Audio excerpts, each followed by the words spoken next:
Hello, today we're gonna be reacting to a video that I recently was shown on YouTube Shorts. It's a video by deGrasse Tyson, and it's about rain and climatology, and it's a short video, like 1 minute or less, but it's a very interesting one since it is all about climatology of rain, like the basics of it. I watched the video a couple of times, and I think it's a very good thing that someone like him did a video about meteorology, because it's forgotten stuff by a lot of humans. They are interested, obviously, like if it's gonna rain or not, but they are not interested in more advanced topics in this matter. So it's very cool that he did the video. And I'm pretty sure he did committed some mistakes, or maybe oversimplified some things, but he also said a lot of things that are right. So I'm gonna react to a video I was watching like a minute maybe before watching this video. I don't obviously remember all of what he said, so I'm gonna play the video. I just made my laptop sound increase the sound, so to make sure you're gonna hear it. I'm not sure if you're gonna hear it, I don't tested it, but let's start with the video. Okay, let's start. I hope it's gonna work. Your rainiest places on Earth are at the equator. That's what Okay, so he says that the rainiest place on Earth are at the equator. Kinda yes, but only if you are considering Earth-like planet, an aqua planet, so a model that is useful for studying climatology and especially a relationship between weather and climate. That implies there are no seasons. There is no land. All is covered by water, but an ocean, an infinitely deep ocean. So they are only heat exchange between surface, air, evaporation, precipitation. There is no complex terrain interactions that occur on a real planet. And yes, this model, it's precisely the equator, or maybe degree north or south, that is the rainiest place, since it's where the passats connect with each other. The air rises upward, the warm, moist air, the moistest on the whole planet, and the warmest rises and forms a rain cloud. So yes, it's technically true, but on the Earth it's not so simple, since the rainiest places on Earth is actually in Cherrapunji in India. And what's strange is that India, it isn't the last time we're gonna hear about India in this video, but actually the Cherrapunji in India is the rainiest place on Earth, with more than 10,000 millimeters of rain annually. And it's strange when you look at the latitude of this place, but we're gonna talk about the latitude and relationship between the latitude and rain later in this video. you get the Amazon rainforest and the like. And your driest place. Right, he's right that the existence of the largest rainforest, so Amazon rainforest and the Congo jungle, it's actually because on a planet like Earth, the equator is generally considered to be a favorable place for strong, frequent rain, So yes, but we're gonna talk about Cherrapunji and this related phenomena later on. Places on Earth are at 30 degrees north and 30 degrees south. Absolutely true. Yes, when you look at the map of a desert, it seems almost strange, like maybe it's a coincidence, you might think that... Sorry.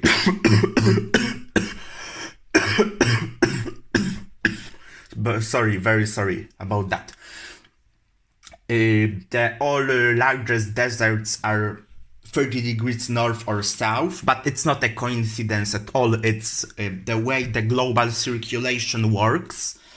Basically, on a planet that isn't rotating, that the Coriolis force doesn't affect the planet, you have a rising motion on a side that's facing the star, and descending motion on the opposite side. But since the Earth is a planet that's rotating, and you have a Coriolis force that affects the movement of air, it isn't so simple that the places on a planet that gets the direct sunlight is going to have just the rising motion, and they are gonna be straight lines of wind, of air, like streamlines towards it. Because the Coriolis force would make the streamlines curl, and actually never, from the pole, the descending air will never meet the equatorial air. It's gonna... it will... like turn, and therefore there is a third cell we're referring in meteorology to cell, to circulation as a cell, since it's like a self-sustaining system of rising air moving horizontally then descending, and we actually have a cell where the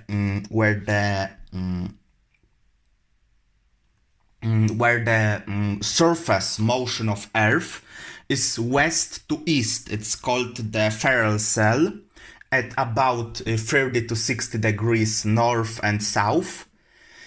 And the 30 degrees limit is where the Hadley cell, the most talk about circulation, where we have a rising air at the equator and descending at about 30 degrees north and south, meets the Farrell cell that moves the opposite way. And since the air is diverging at the surface, we have a prominent descending motion, creating a dry weather with low precipitation, and therefore it's a favorable condition for forming deserts like Sahara Desert, Gobi Desert, Atacama, Namib, Gibson, and all the things I just see at a video right now being shown to me. Because these cylindrical movements of air, whatever it means, the cylindrical movements of air. I'm not pretty sure what he means, like... I'm not sure what he is referring to now. have descending air there. Yes, so the Mojave true. Desert, the Sahara Desert, the Gobi Desert, they're all around 30 degrees. Also, north. it's true. So we live on the surface of the Earth where there are forces operating that are so much bigger than us that we don't even think about it. Why is... And India would be a desert. Okay. Because it's right in that zone. Where... He now says, and it's the most part of the video that is most controversial to me, that the India would be a desert if there wasn't a monsoon. He's gonna talk about monsoon later. So, okay, so...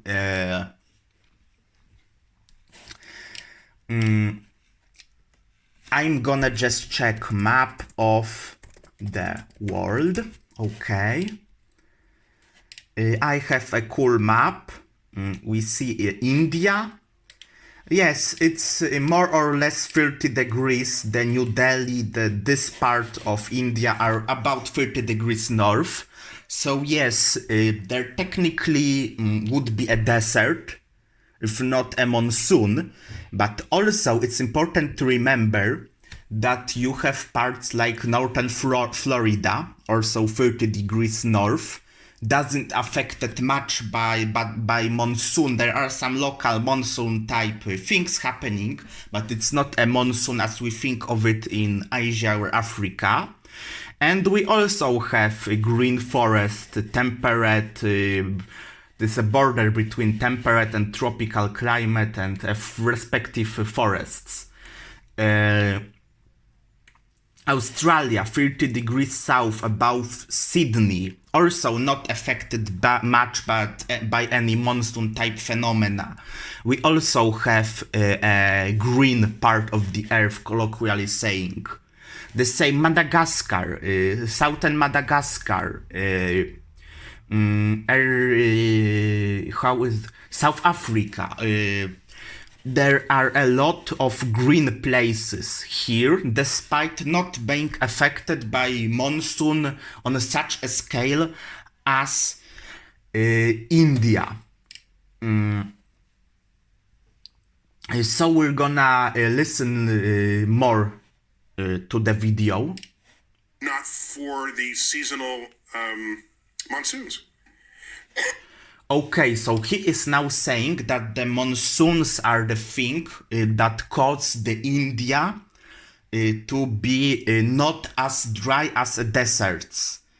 And I have to disagree with that, since even on a planet where there are no monsoons, with a similar atmosphere to Earth, I would still expect places like India to not be deserts, to be a steep climate, or maybe even a climate that allows for development of forests, since the warm air currents that are moving at the equator with the prevailing winds from east to west are basically bouncing off the east sides of the continent, moving northward. So if Earth wouldn't be affected by monsoons, we can think of it as imagine in your head a world map. I have now it in front of my eyes. The Indian Ocean at the equator would be a large westward moving water current that hits the Africa in a part where there is Kenya, Tanzania, Mozambique, like that at the equator, but on the eastern side of the Africa. And imagine it having nowhere to escape, so it goes north into the north, like.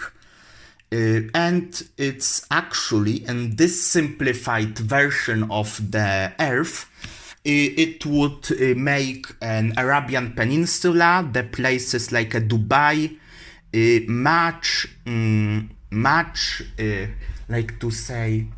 much wetter than they are now. So as you see, the monsoon that it's causing the Arabian Peninsula to face dry conditions all year around, and at a winter from Asia, at a summer from Sahara, is actually the monsoon is precisely the reason in this part of the world it is drier than it should be if we didn't take the monsoons into account. So it's important to remember that it's not only the monsoon that makes places like India and other parts of the world with subtropical climate, so a climate with cool winters and extremely warm summers, warm wet summers. They would also exist on a planet without any monsoons. In itself, they are caused by a warm air currents moving northward on the eastern side of the large continents. And I'm gonna just end the video. We're gonna listen to the end of the video, and we're gonna talk about the Cherrapunji, since it's a very interesting case.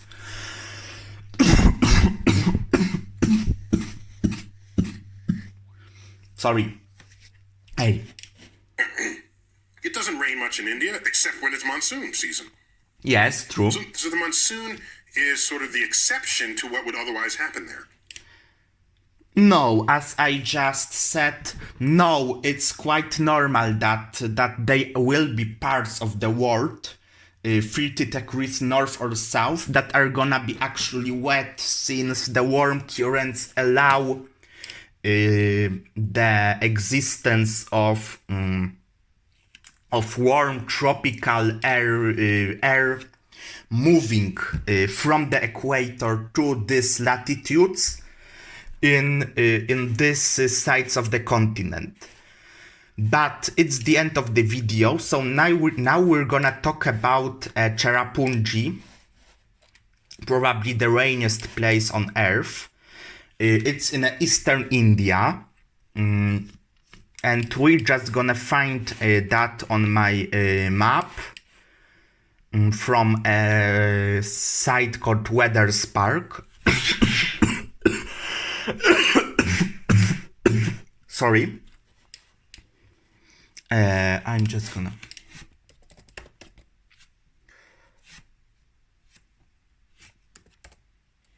Cherrapunji, okay.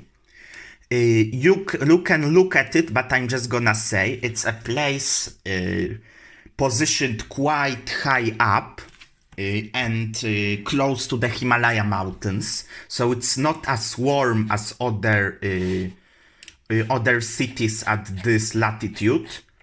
And we see that it's completely rainless at a winter, when there is a prevailing wind, almost completely rainless when there is a prevailing wind from a Siberian high, so from a descending cold air at the center of the Asian continent. But at the summer we have some crazy values. We have 82% probability of rain in a June 28th, so in a peak of the monsoon season here. We're having in a July over 400 millimeters of rain. It's half of what my city I am now experiences for the whole year in just 1 month. So amazing values, and it is caused by basically three like elements that cause it. The first one is the one we were talking about. So now we're not going to be referring to the video where I was shown. We're not now gonna talk more about just about climatology. So if you were here just to see some kind of minor disagreement, it's not gonna be no longer gonna be about it now. So you can just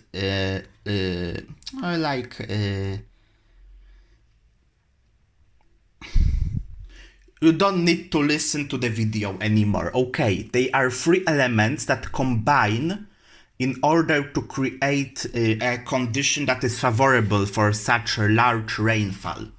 The first one is, as I was talking, India is relatively close to the eastern side of Asia, so it is gonna naturally experience a warm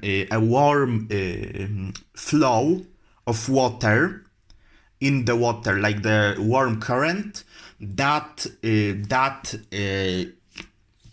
makes it unfavorable condition for development of large deserts. So it's the first. So despite being on a part of the world where the movement of air is statistically descending, it's still gonna get same rainfall. But the second thing is a monsoon. The monsoon we were talking about before. So a reversing flow of wind. It's not causing rainfall everywhere in the world, but in the places like Cherrapunji, it's actually helping to create such an amazing environment. And the third thing is the existence of Himalaya mountains.